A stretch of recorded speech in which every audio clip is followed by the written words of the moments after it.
شيء دائم يعني دائما ماشيين فيه لحتى نطوره وننفذه، بس بنبلش بالشيء الاساسي اللي بيهم البلد، الشيء اللي هو اقوى شيء بتصدر اللائحه، وطرحوه وحكوا فيه وطلعوا فيه بالمؤتمر. اذا طلع في احزاب عنا وصار في تعدديه حزبيه، كل فئه معينه من الناس السوريين كلهم مو بس شباب حيروح لعند حزب هو عنده اجنده معينه حيطرحها، حيناقش فيها، حيقول انا هذا الحزب مثل بدي اساوي هيك هيك هيك، ويمشي بهذا الموضوع. نعم. وصلت الفكره؟ الى حمص ننتقل ولا انا مخطئ؟ لا مزبوط. مساء الخير. بالاول انا وفاء وسوف اسمي. انا كان عندي مشكله وحده مع المعارضه اللي اجتمعوا اولا بسميراميس ولاحقا الاجتماع اللي صار المؤتمر الحوار. وحتى اللي كان كثير تركيز على قصه الملف الامني او سحب القوى او اليد الامنيه من الشارع. هلا يمكن معظمنا ما بعرف اذا كانوا اللي موجودين هون يعني مسوا هذا الموضوع بشكل او باخر مباشره. انا من الاشخاص اهلي عائلتي كلها بحمص، يوميا انا طبعا بتصل فيهم، شو اليوم صبح كيفكم، صار شيء بالليل، لا ما صار، انقتل حدا، لا ما انقتل حدا. طيب هذا وضع غير طبيعي. صحيح.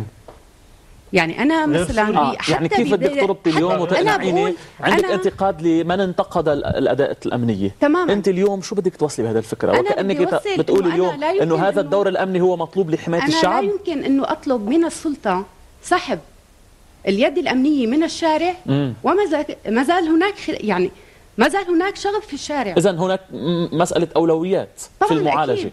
يعني أنا ما قبل المعالجة السياسية وقبل الإخراج العام الأمني المطلوب معالجة ما يجري الشارع. أصحاب الأمن والناس لسه عم تنقتل بالشارع. يعني نحن امبارح تماما بحمص بأحد أحياء حمص عندي أقارب قاعدين هنا، أحد الدراجات النارية تطلق النار بشكل عشوائي، انقتل 3 من عائلة واحدة. طيب يعني هذا من يرضي؟ نعم. يعني أنا وحدة بقول لا، من حمص ما بيطلع الأمن لحتى يرجع الشارع مثل ما كان قبل 4 شهور. هذه الفكرة. وصلت الفكرة. تفضل المداخلة الأخيرة قبل الفاصل، رح ناخذ فاصل لأنه من بعده نتابع. تفضل أنت كمان، نعتذر مع دينك لحالك، المفروض يكون حدك 2 ولكنهم تخلفوا. تفضل. أوكي.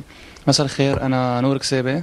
بس عندي مداخلة صغيرة، إنه نحن من إمتى كنا نقول موالي معارض؟ نحن طول عمرنا سوريين.